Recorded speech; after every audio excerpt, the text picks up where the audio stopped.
Bonjour Anne-Margrethe, je suis trop contente de t'accueillir sur le podcast Cœur à Cœur aujourd'hui. Vraiment, c'est un honneur pour moi. Je sais que voilà, j'ai découvert récemment ton programme, j'ai eu pas mal de discussions avec toi et j'aime beaucoup voilà ta manière d'approcher les émotions, de connecter avec les enfants. Et je suis super contente qu'on puisse avoir cette conversation parce qu'on va parler d'un sujet qui est très en vogue là pour cette d'année scolaire. Bonjour Lydia, merci à toi, merci beaucoup pour l'invitation et très heureuse aussi de pouvoir échanger autour de la thématique des émotions en cette fin d'année et en cette approche de Noël qui réveille beaucoup d'émotions. Mais carrément, mais absolument, absolument. Et du coup, alors, est-ce que tu veux te présenter peut-être pour ceux qui ne te connaissent pas Bien sûr. Alors donc moi je m'appelle Anne-Margrethe Appiuc et je suis professeure des écoles.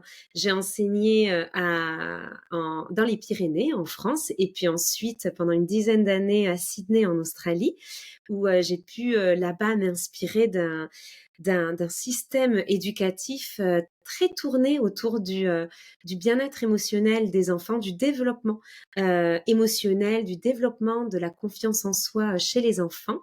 Et à partir de toute mon expérience et aussi de mes recherches personnelles autour du développement personnel, autour d'une meilleure compréhension des émotions et du développement du cerveau de l'enfant au cours de ma carrière, eh ben, j'ai créé euh, mon site internet qui aujourd'hui s'appelle amayette.com. Donc, Amayette, c'est le nom de mon personnage, hein. Je suis maîtresse Amayette. Ce sont mes élèves de petite section qui m'appelaient comme ça parce qu'ils n'arrivaient pas à dire Anne-Margrethe.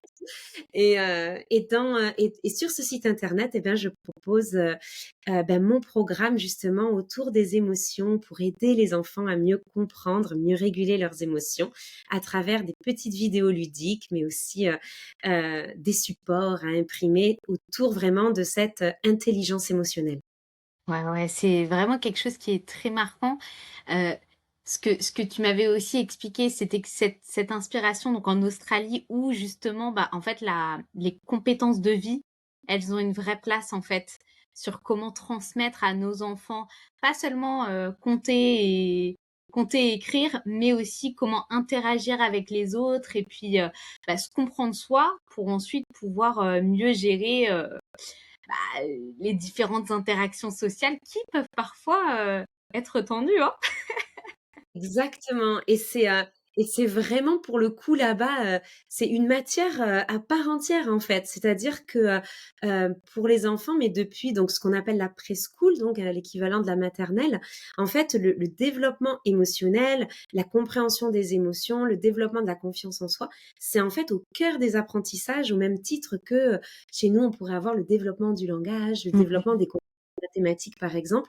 En fait, on entend souvent dire aux enfants calme-toi, mais arrête de te mettre en colère, arrête de sauter partout.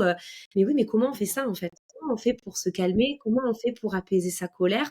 Ben, tout ça, ça s'apprend, ça se développe. Ce sont des compétences émotionnelles. Et au même titre qu'on va développer à l'école une intelligence intellectuelle, eh bien là-bas, ils ont compris depuis déjà un certain temps, eh bien qu'une intelligence émotionnelle, eh bien se développe et ça se comprend, ça s'apprend. C'est pas inné en fait.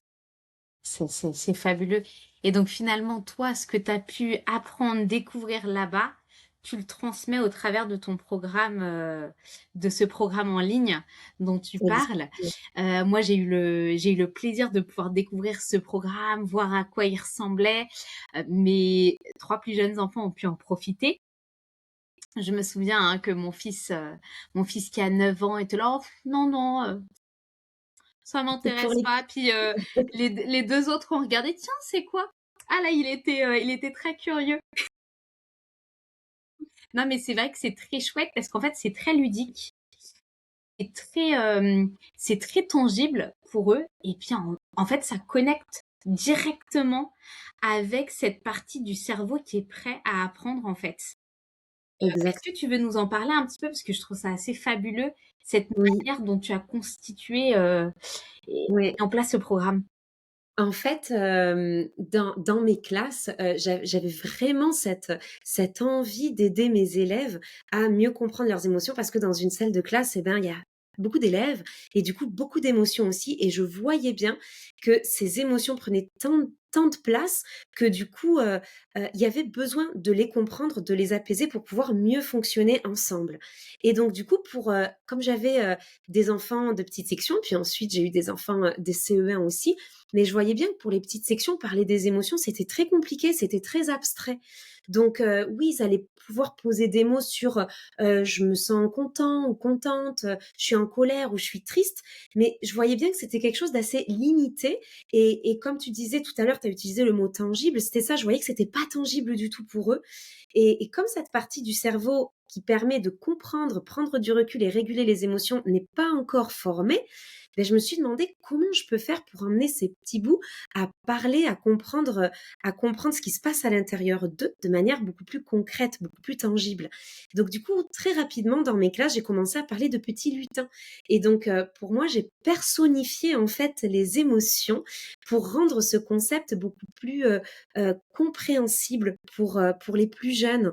Dès l'âge de 3 ans, moi j'avais des élèves qui me parlaient du petit lutin de la colère, du petit lutin de la frustration ou de la jalousie ou de la joie.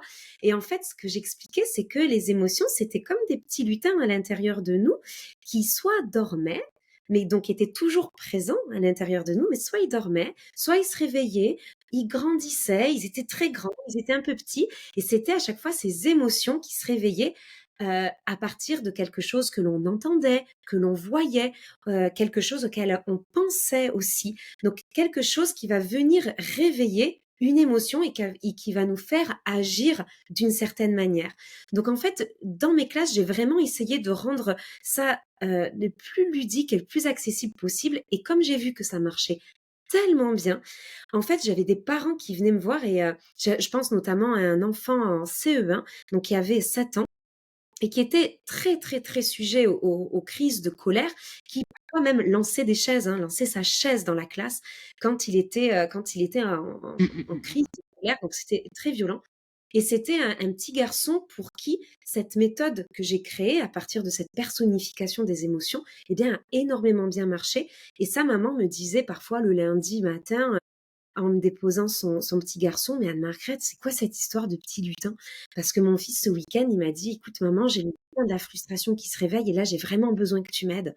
Et donc elle me disait: «Je vois qu'en fait, il arrive à parler de ses émotions, mais alors comment je peux prendre le relais, en fait? C'est quoi cette histoire de lutin? C'est quoi cette histoire de besoin?»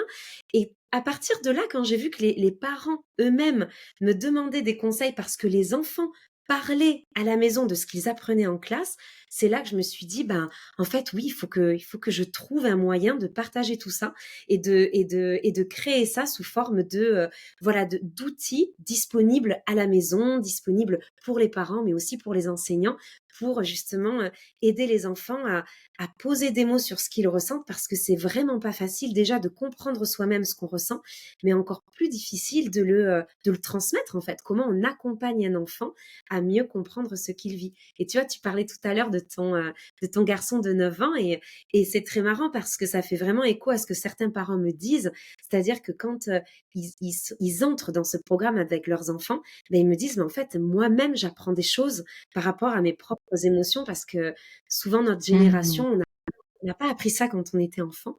Du coup, c'est vrai que, on apprend des choses, on fait le lien entre nos émotions, nos besoins, des techniques de régulation émotionnelle et cetera pour, bah, voilà, développer cette intelligence émotionnelle de manière simple, ludique, mais aussi efficace. Ouais, non, non, mais franchement, ouais, c'est hyper chouette. C'est hyper chouette, c'est hyper pratique aussi. Moi, j'ai bien aimé le côté où en fait, tout ce que tu proposes en termes d'outils, c'est clé en main. Moi qui suis, voilà, j'aime pas trop sortir tous les bricolages, trop réfléchir et donc là, c'est vraiment j'imprime, tac tac, c'est prêt et c'est trop, trop chouette. Franchement, non, non, ils ont vraiment adopté là le concept, c'était hyper sympa et OK, on va parler d'un sujet, qui est, bien, bien dans le thème de cette fin d'année, Oui, ensemble, j'avais hyper envie que tu puisses, voilà, nous donner un petit peu ton éclairage, comment, voilà, les et peut-être des conseils pratiques que tu peux donner aux parents par rapport à l'excitation. Moi, je le vois, bah, déjà, j'ai 5 enfants et puis en plus, avec les parents que j'accompagne, le sujet de l'excitation revient très souvent en cette fin d'année. Donc là, c'est voilà, les fêtes de Noël, très souvent, on accumule plusieurs fêtes avec, du côté de papa, du côté de maman. Il y a la fête de l'école, il y a toutes ces différentes fêtes, cette excitation, l'ouverture des cadeaux, les repas à rallonge, heu voilà, toutes ces petites choses-là qui viennent, faire opérer la magie de Noël. On rentre dans le centre commercial, il y a des lumières dans tous les sens, et puis, en fait, il y a souvent, bah, beaucoup de stimulation pour nos enfants, beaucoup de stimulation aussi pour nous les parents. Et je oui, trouve que quand nos enfants sont particulièrement surexcités en cette période de fin d'année, et puis on sait bien qu'il y a Noël et puis ensuite il y a aussi le réveillon, la fin de l'année, et cetera. Comment aider les parents à accompagner leurs enfants? Et très souvent, non seulement on ressent cette excitation chez nos enfants, donc des enfants qui sautent de joie, qui sont super contents, mais qui peuvent aussi très facilement basculer dans l'inverse, hein. Grosse frustration, difficile de gérer, peut-être la déception, et finalement, il y a une accumulation d'émotions qui sont à la fois difficiles à gérer pour les enfants, mais aussi pour nous les parents, hein. ouais, Et je pense que quand on est dans le chamboulement du quotidien, moi je sais que c'est les questions qui reviennent tout le temps. ouais. Comment gérer l'excitation de nos enfants? Et je sais qu'on a déjà discuté de ce sujet toutes les 2 ensemble. J'aimais beaucoup un peu ton approche. Est-ce que tu veux, voilà, nous donner un petit peu ton éclairage? Comment tu vois l'excitation chez les enfants? Avec grand plaisir. Oui, c'est une période qui est à la fois magique, comme tu disais, mais qui est à la fois aussi, stressante pour les parents, et pour les enfants aussi parce que, comme tu disais, il y a beaucoup de choses qui se passent et il y a aussi cette appréhension de: «Comment je vais gérer tout ça? Comment je vais gérer l'excitation de mon enfant? Comment vont se passer les repas de famille?»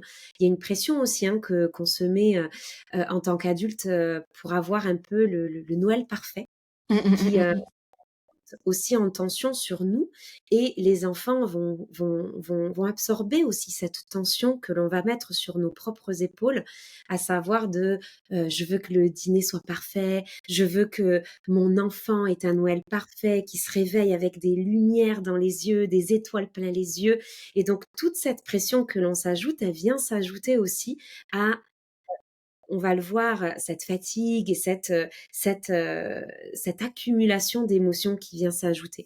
Donc il y a la part de l'enfant et puis il y a voir aussi ce qu'on peut faire pour nous, en tant qu'adultes sur, prendre un petit peu de recul et voir un petit peu ce qu'on est en train de développer à l'approche des fêtes et quel est l'essentiel pour nous, en fin de compte et Mmh. comment parfois minimiser certaines choses, ralentir sur certains idéaux qu'on peut avoir, Mmh.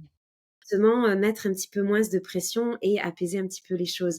Déjà, comme tu le disais, pour les enfants, il y a en fait, moi, je parlerais même de surstimulation.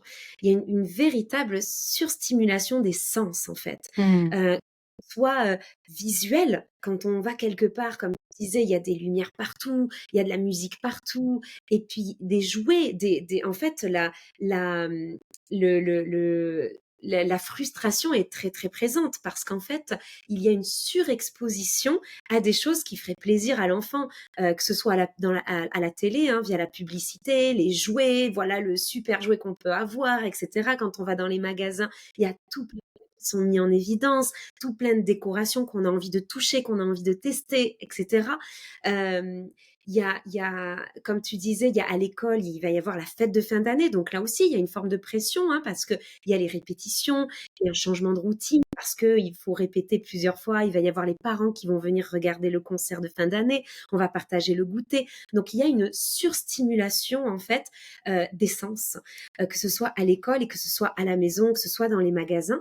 Et ça, c'est quelque chose de très important à comprendre pour nous, adultes, qui allons veiller sur un enfant, parce que quand on comprend ce qu'il vit, ça nous permet à nous de gagner en patience et aussi de prendre un peu de recul pour peut-être un petit peu moins s'énerver, parce qu'on va faire preuve de beaucoup plus d'empathie. Parce qu'on voit qu'en fait, l'enfant ne va pas être hyper excité pour nous agacer, pour nous énerver, ou parce qu'il est il est juste en trop de joie, c'est qu'il est en trop de stimulation.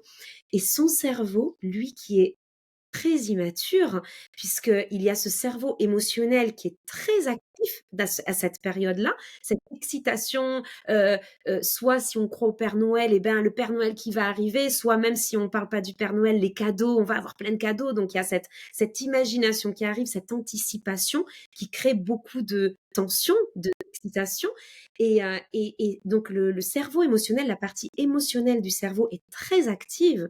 Par contre, la partie ici, la partie préfrontale, le cortex préfrontal chez l'enfant, qui lui est responsable de la régulation des émotions, lui est toujours en construction.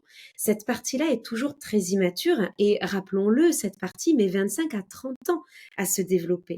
Et on met beaucoup de temps, et jusqu'à l'âge de 7 ans, et ce qu'on appelle l'âge de raison, cette partie-là est très, très immature.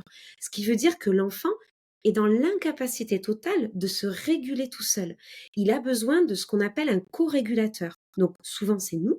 Donc c'est nous qui allons l'aider à réguler ces émotions-là. Donc quand il est dans une phase, dans une période où en fait il y a cette surstimulation, eh ben le cortex préfrontal, il peut pas suivre tout ça. Et le cerveau émotionnel qui est en ébullition, eh bien fait que il va y avoir une énorme agitation, il va y avoir voilà de l'activation, des enfants qui vont sauter un petit peu partout, qui vont se mettre à crier, qui vont se mettre à parler fort, ou alors qui vont faire justement certaines crises, parce qu'il va y avoir un débordement émotionnel qui va prendre beaucoup trop de place, et le cerveau n'est pas en mesure d'apaiser tout ça.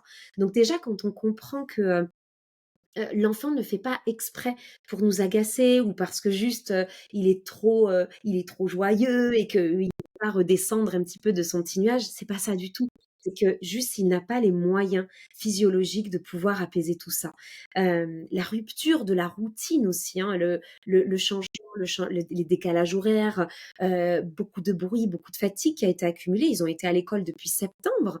On arrive aussi dans l'hiver, il y a des maladies, il y a des petits microbes qui circulent, on tombe malade, on est un petit peu plus fatigué, le jour tombe plus rapidement. Il y a toutes ces petites choses qui viennent aussi impacter la régulation de l'enfant. Et donc tout ça arrive vraiment au même moment, et ce qui vient justement créer vraiment cette agitation, cette explosion. Et il y a quelque chose qu'on sous-estime, qui est aussi quand on est face à un enfant qui est en surstimulation comme ça, on va utiliser une méthode qui, est-ce qu'elle fonctionne? Oui, elle fonctionne très bien à court terme, qui est en fait la menace. La menace par pas avoir de cadeau à Noël, ou alors attention, le Père Noël te regarde. Et donc ça vient ajouter de la tension, ça vient ajouter de l'angoisse à déjà toutes ces émotions bien présentes chez l'enfant. La dernière fois, j'expliquais à certains parents justement, quand on utilise cette menace des cadeaux, cette menace du Père Noël, hem, si on se met un petit peu à leur place, parce que nous, on voit ça d'un point de vue très extérieur. Mmh. Donc on se dit: «Moi, j'ai besoin d'avoir une technique qui marche, et qui marche tout de suite pour contrôler mon enfant, donc j'utilise ça». Mais si nous, imaginons-nous à leur place, si on prévoit depuis plusieurs mois le voyage de nos rêves, tu vois, avec quelqu'un qu'on aime, que ce soit notre conjoint, notre conjointe, une amie, ou quelqu'un vraiment avec qui on va partager un voyage de nos rêves. Donc, on va aux Maldives, ou on va en Laponie, peu importe ce que c'est. On va partager un moment vraiment idéal qu'on a mis du temps à préparer. Donc, on l'a vraiment anticipé, on l'a réfléchi, on a réservé tout ce qu'on avait à réserver. Et puis là, on se retrouve sur la route, et puis on fait un excès de vitesse. Voilà, on a vu les panneaux, pourtant ils étaient là, ils nous prévenaient qu'ici c'était 50, et puis en fait on a fait un excès de vitesse, on est à 65 ou 70, on se fait arrêter par la police. Et si là, imaginons, la police vient nous dire, «Bon bah là, vous avez été prévenus, hein, parce qu'il y avait des panneaux de signalisation, mais clairement, vous n'avez pas respecté ce qui avait été demandé.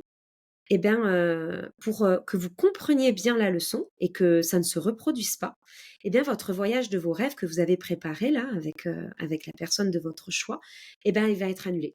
Comme ça, au moins là, vous avez voilà.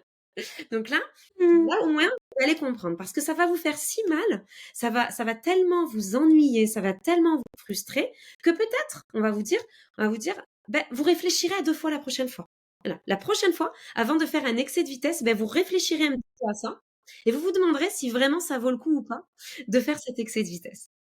Alors, qu'est-ce que ça risque de faire? Ou alors si on vous dit même: «Alors attention, je te laisse une dernière chance. Là, tu gardes ton voyage de tes rêves, mais si je te reprends une prochaine fois à faire ça, là, c'est annulé, pour de bon». Qu'est-ce qu'on va ressentir à partir de là? On reprend la Bonne question. Mais tu vois? carrément, ouais. On reprend la route et on a, encore 1 mois à tenir. Et si on se dit: «Purée, si je me fais encore attraper, je risque de perdre ce que je visualise et ce que j'attends depuis plusieurs». En fait, ça va certainement créer de l'angoisse, Mmh du mh. stress, à l'idée de se faire, entre guillemets, «attraper de nouveau». Mmh Est-ce mh. que je vais agir, en maintenant une vitesse, adéquate pour le bien-être de la société, pour la sécurité de l'ensemble? Ou est-ce que je vais agir parce que j'ai trop peur de perdre mon voyage idéal? Bien vu. Qu'est-ce Ouais. Tu vois? Et qu'est-ce Ouais, que ça va créer chez nous? Donc carrément. on va être en face d'un certain stress, d'une angoisse à l'idée de se faire réattraper et d'être puni. Et en plus de ça, est-ce qu'on comprend vraiment la menace La qui est là? notion, ouais. Ouais. Est-ce qu'il y a un vrai lien de cause à effet Mmh entre le mh mh. fait d'être, hors de la réglementation et se faire priver de quelque chose que l'on aime? Pas forcément. Du coup, on va respecter la loi, pas parce qu'on a pris conscience que Ouais. c'est important pour que tout le monde soit en sécurité sur la route et puisse, rouler dans des conditions idéales, mais plus parce qu'en fait, on risque de Oui, perdre. éviter, mais carrément. C'est ça. Mais une fois Noël passé ou une fois notre voyage passé, bah, c'est reparti. On se dit: «Bon, ben ça y est, c'est bon maintenant, on peut y aller». Mais Mais par carrément, contre, mais ce que ça aura complètement. Ouais. créé, c'est une boule d'angoisse à l'intérieur de nous. Et en fait, à quoi sert cette menace? Beh, elle sert à appuyer là où ça fait mal, tu vois? Ça va être en fait, je vais te faire mal pour que tu comprennes que ça, on ne le fait pas. Alors que, est-ce que vraiment il y a un lien entre les 2? Pas vraiment, tu vois? Alors que si on se dit: «Ben, là, on n'a pas respecté le code de la route et on a besoin de respecter le code de la route pour cette raison», on nous réexplique les raisons qui sont essentielles pour se sentir bien et en sécurité. Mais à côté de ça, on a un permis de conduire qui a des points et qui est le reflet de la confiance qu'on nous porte par rapport à notre propre responsabilité. Si on nous dit: Yes. vous n'avez pas respecté le code de la route, là, vous perdez 2 points sur votre permis de conduire, par exemple. Mais vous allez pouvoir les regagner si vous montrez que vous avez pris conscience de votre attitude et on va pouvoir vous les redonner parce que oui, effectivement, vous avez réfléchi et c'est ça. Complètement. Dans cette deuxième option-là que tu présentes, on est dans une conséquence tout à fait logique par Exactement. rapport à l'action prise à ce C'est ça, moment-là, la décision qui a été prise. On est dans une conséquence tout à fait logique. On sort de ce système finalement qui va être punitif, cette menace, et en fait, on se dit, OK, quelles sont les conséquences de nos actions? Là, tout de suite. exactement, Mais complètement. Et puis ça déclenche de la conscience, en fait. exactement, De la conscience et de la responsabilité. exactement. Et on va pas agir sur cet aspect stress et angoisse. Mmh, mmh, Et du mmh, coup, mmh. quand on prend conscience de ça, eh bien, on se demande: «OK, qu'est-ce que je suis en train de créer sur mon enfant ou Mmh, sur mmh, les mmh. enfants que j'accompagne quand je vais utiliser cette carte du chantage au Père Noël ou au Mmh, mmh, cadeau de mmh. Noël? Est-ce que ça fonctionne?» Encore une fois, bien sûr que ça fonctionne, tout comme pour nous, ça Mmh, mmh, marcherait mmh. sur terme. Mais qu'est-ce que ça crée? Ouais. Eh ben, ça crée une spirale encore plus forte dans cette surstimulation des émotions, cette surstimulation des sens pour les enfants. Et donc, ce que l'on veut obtenir, c'est-à-dire un peu plus de contrôle, un peu plus de régulation surtout, et un peu plus d'apaisement, ben en fait, on va créer l'inverse. Pas sur le moment, on a l'impression que ça marche, sauf qu'il y a un effet caché, qu'on ne soupçonne pas et qui va venir en fait nourrir davantage cette spirale en fait des émotions qui deviennent explosives à Mais l'approche de Noël. C'est ça. complètement. Donc du coup, c'est vrai que quand on prend conscience de ça, c'est là où déjà on peut se dire: «OK, comment est-ce que moi je peux m'observer aussi en tant qu'adulte? Quelle est mon attitude? Et est-ce que j'utilise des stratégies, des méthodes qui permettent véritablement d'apaiser mon enfant? Ou est-ce que sans le vouloir et sans le savoir, je suis en train de participer à une escalade Mais d'émotions à complètement. l'intérieur de mon enfant, en fait?» Ouais. Non, non, elles sont super intéressantes, là, les questions que tu poses. Carrément. Mais vraiment. Qu'est-ce que, qu'est-ce que ma posture et ma réponse génèrent là chez mon enfant? Exactement. Est-ce que c'est vraiment ce que je veux? Ok, on apaise les tensions. On sort on gère cette frustration, cette surexcitation intense, ou est-ce que au contraire, bah finalement la manière dont je vais interagir va générer plus d'escalade d'émotions. Et j'ai envie de dire, en tant que parent, oui, c'est parfois difficile. Parce Bien que sûr. nous aussi, on est envahi par nos propres émotions à ce moment-là, parfois par de la frustration, on est parfois agacé par le comportement de nos enfants, on ne sait pas toujours comment se positionner, parfois on prend sur nous les émotions de nos enfants alors qu'elles ne nous appartiennent pas. Et donc du coup, moi j'aime beaucoup parler de comment on va maintenir notre leadership. Comment on va maintenir une posture à la fois ferme et bienveillante dans ce genre de situation? Comment est-ce qu'on peut rester aux commandes de la famille avec Mmh. bienveillance Ouais. et fermeté sans valider le comportement compliqué ou inadapté de nos enfants, mais du coup en prenant conscience de là où il en est. Et c'est vrai que j'ai tellement aimé là au début quand tu partages le contexte dans lequel on est dans cette période de fin d'année. Mais oui, en fait, il y a tellement de choses.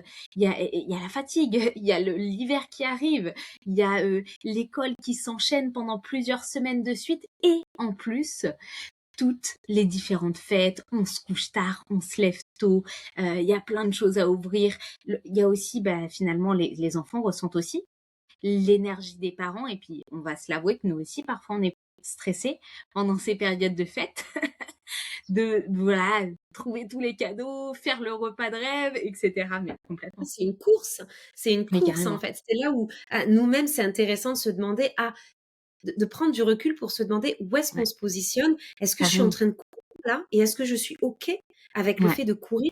Est-ce que j'ai vraiment besoin que la table le soir du Nouvel An, elle soit parfaite? ouais. Est-ce que j'ai vraiment besoin d'avoir tel nombre de cadeaux, Mmh, mmh, mmh. ce soir-là? Est-ce que j'ai vraiment besoin de trouver le truc idéal ce soir-là? Ou est-ce que le plus important, c'est vraiment, d'être ensemble et de créer justement une cohésion, une harmonie et du temps aussi? Mmh. Finalement, est-ce que le plus grand luxe à ce moment-là, c'est pas de s'offrir du temps pour parler, du temps pour se comprendre? Tu vois, la dernière fois, j'étais dans un magasin et je voyais, évidemment, tu vois, dans les magasins, ça clignote de partout, il y a plein de jouets et cetera, et donc il y avait un petit garçon, dans un magasin de jouets qui était avec sa maman, et il y avait une petite boîte de Lego mise en valeur, et donc il prend la petite boîte de Lego, il dit: «Mais moi je veux les Lego!» Et donc sa maman, qui était clairement fatiguée, agacée, c'était en fin de journée, elle prend la boîte de Lego de ce petit garçon, elle lui dit: «Ça suffit, non, tu peux pas avoir ça», et elle lui dit: «Maintenant, on va à la caisse». Et là, il y a eu une crise. Et c'est très intéressant parce que ça arrive absolument à tout le monde, et c'est intéressant de se demander: «Qu'est-ce qui s'est passé là, à ce moment-là?» Quand justement on passe devant autant de vitrines, quand on va vers les marchés de Noël, tu vois? Même nous, quand on va sur un marché de Noël, c'est super difficile de résister. Souvent, on se dit: «Non, Mmh. allez, là, j'ai plus d'argent à dépenser», et puis souvent, on part avec une petite babiole, un petit quelque chose qui vraiment nous a fait trop envie. Eh bien, les enfants, ils ressentent aussi ça, cette Mmh. envie qui est c'est là pour ça, c'est commercialement, c'est très bien fait. Les marketeurs font très bien leur boulot. Ils c'est ce qu'ils essayent de faire, et nous-mêmes, on a beaucoup de mal à résister. Donc les enfants qui, encore une fois, ont ce cortex préfrontal qui n'est pas encore développé, qui n'est pas encore mature, ils sont juste dans une incapacité à s'auto-réguler. Donc Mmh. c'est là où c'est pareil quand on voit que son enfant va dire: «Mais moi je veux ça».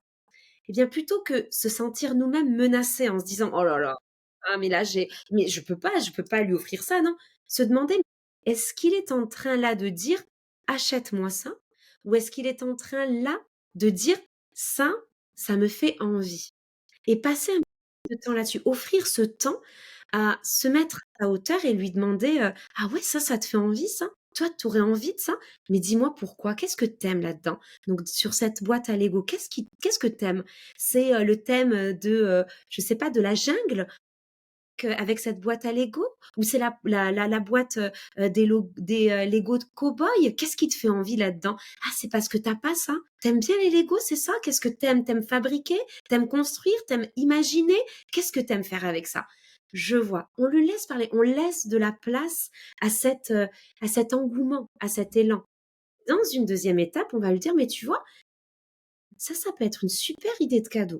Qu'est-ce que tu en penses? Peut-être qu'on pourrait le prendre en photo et peut-être qu'on pourrait l'ajouter sur la liste de Noël ou peut-être sur la liste de mes envies, peut-être pour un cadeau d'anniversaire ou pour un cadeau surprise si par exemple l'enfant a de l'argent de poche. Peut-être qu'on peut réunir, dès que tu auras réuni l'argent, la somme nécessaire, ben, tu sais quoi? On viendra tous les 2 l'acheter, cette boîte à Lego et donc à partir du moment où on donne de l'espace, où on donne là, en se demandant, bah, je vois que ça te fait envie. On va prendre en considération cette envie en se demandant, peut-être qu'on peut l'écrire, peut-être qu'on peut le prendre en photo, puis on réfléchira à quand tu pourrais l'avoir ça. Mais là maintenant, c'est pas le bon moment parce que on n'est pas là pour ça.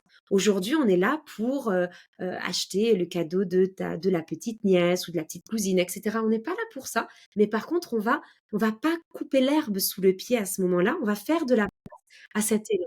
Mais par contre, on va mettre évidemment cette limite en se disant, ben, aujourd'hui, on ne peut pas. Mais on va pas tout de suite se dire, ah non, non. En fait, c'est toujours pareil. C'est comme pour nous. Si on va au marché de Noël avec notre conjoint et qu'on voit un petit collier qui est pas raisonnable côté prix, mais qui nous fait vraiment envie en se disant, oh là là, ça me fait envie, ça. Et qui dit, ah non, ça va, c'est bon, là, t'as assez de trucs, c'est bon, on y va là tout de suite. On se sentirait, Bah ouais, oui, ouais, complètement. tu sais quoi? On en aura encore même plus envie, Ouais, tu vois? Parce qu'on sent que ça nous est enlevé et qu'on nous écoute même pas. Alors que si on complètement. nous dit: «Ah ouais, j'aime bien, qu'est-ce que t'aimes là-dedans?» Tu vois? C'est le côté argenté, c'est le côté, c'est la forme, qu'est-ce qui te fait envie? On peut en parler et en disant, ben, si c'est pas le moment, si c'est pas raisonnable, on peut lâcher prise beaucoup plus facilement que si on nous dit: «Non, c'est hors de question». Il y a ça aussi qui va, quand on prend conscience de attitude un petit peu rapide, un petit peu spontanée qu'on peut avoir et voir comment on peut l'adoucir et ben, justement, ça permet de d'aborder les choses et de calmer beaucoup d'excitation et aussi d'apaiser beaucoup de crises. Mais complètement. Et puis là, on gagne du temps. Littéralement. Exactement, Parce qu'on n'a pas cette exactement. crise ensuite à gérer. Moi, en anglais, j'aime bien dire reflect and redirect.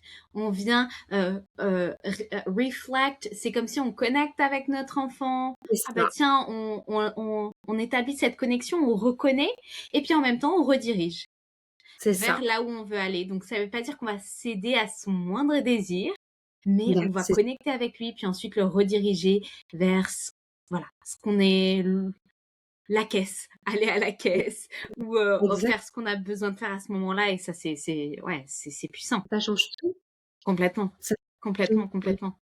OK, ouais. OK, OK. Et alors du coup, est-ce que tu as des idées pour, Mmh mh. nous les parents, face à l'excitation de nos enfants? Voilà, Ouais. ils sont surexcités, ils sautent dans tous les sens. On est la veille de Noël.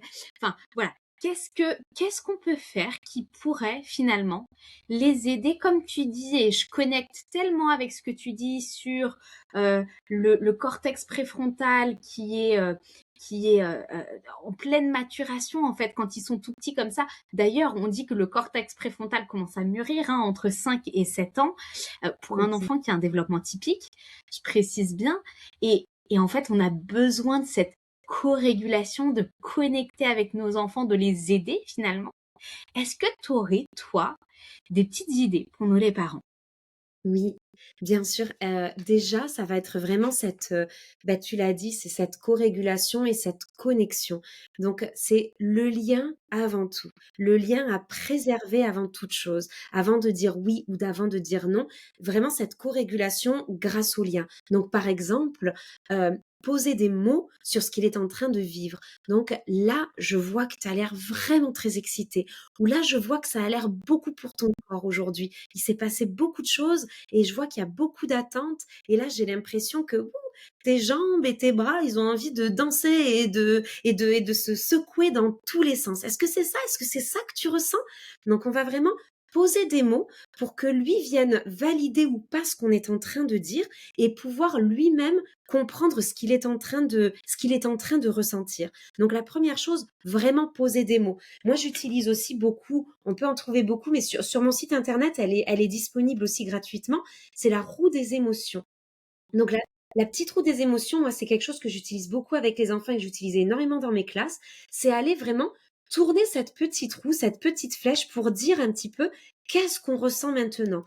Et donc, quand on voit son enfant qui commence à être un petit peu en excitation, on va lui demander, est-ce que tu peux me dire sur ta roue des émotions, quel est le petit lutin, quelle est l'émotion que tu ressens, toi, là, maintenant? Il va pouvoir dire, ah ben là, moi, je ressens beaucoup de joie. Ou alors, je commence à ressentir une excitation. Est-ce qu'elle est petite? Est-ce qu'elle est moyenne? Est-ce qu'elle est grande? Quelle couleur elle a? Tu la ressens où dans ton corps? Est-ce que tu la ressens dans ton ventre? Est-ce que tu la ressens dans ton cœur? Dans tout ton corps? On va vraiment essayer d'aider l'enfant à décrire au maximum son émotion, ce qu'il ressent. Et la régulation, elle vient déjà de là. Avant même d'apprendre des techniques de régulation, déjà poser des mots sur ce qu'on ressent, c'est une première porte d'entrée qui est indispensable et qui est essentielle. Donc déjà, voilà des petits outils comme ça pour poser des mots sur ce que l'on ressent. Ça peut être l'excitation, ça peut être la frustration, etc. Mais l'émotion, quand elle est vue, quand elle est entendue, elle cesse de grandir. À partir du moment où elle est vue, elle arrête de prendre autant de place. Elle s'arrête et se dit, OK, là j'ai été vue. Donc ça, c'est la première chose. La deuxième chose, ça va être le retour au corps. Le retour vraiment à se recentrer, à réhabiter son corps, en fait. Quand on a les émotions qui sont un petit peu sans dessus dessous, eh bien, en fait, on n'est plus en contact avec soi-même, on n'est plus ancré. Donc, on va vraiment essayer d'aider son enfant à se réancrer avec des petites techniques de respiration. Donc, moi, dans mes vidéos, par exemple, je montre vraiment la technique de la respiration de la bougie et de la fleur. Donc, on a les deux doigts comme ça, les deux index, et j'imagine que sur un index, il y a une fleur, et sur un autre index, j'ai une bougie. Donc, on va venir inspirer la fleur pour respirer son odeur, et on va venir souffler tout doucement sur la bougie en essayant de ne pas l'éteindre, comme ça. Et on va faire ça plusieurs fois. On va faire ça 4 ou 5 fois, le temps d'apaiser le système nerveux et de se recentrer. Ça, c'est une petite technique de respiration qui est très visuelle et qui permet de s'apaiser.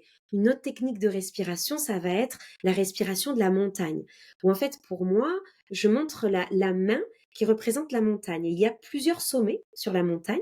Donc, on va inspirer en grimpant la montagne et on va expirer en redescendant la montagne. Superbe comme idée. Ouais, c'est très visuel, effectivement. Ah, c'est top. Et on fait ça jusqu'aux 5 doigts. Et si on ressent qu'on a encore de l'excitation, eh ben, on rebrousse chemin, on remonte la Mmh. montagne en inspirant et on expire en descendant chaque doigt, en descendant le long de chaque sommet. Donc ça, c'est une méthode qui marche très très bien dès l'âge de 3 ans. Moi, mes élèves de petite section adoraient cette méthode. Une autre chose d'ailleurs, j'ai publié une vidéo il y a très peu de temps. J'appelle ça le câlin papillon. Donc le câlin papillon va venir stimuler certaines zones du corps qui vont venir nous apaiser. Donc on va rejoindre les 2 pouces de notre main pour former en fait le corps et la tête du papillon. Et ensuite, on va venir avec nos 2 mains qui représentent les ailes du papillon, on va venir tapoter au niveau de nos clavicules. et ça aussi, ça va permettre de d'apaiser le système nerveux et surtout de reprendre contact avec son corps. L'enfant va ressentir de nouveau son corps, va ressentir son souffle, va sentir ses clavicules et va sentir petit à petit son excitation diminuer.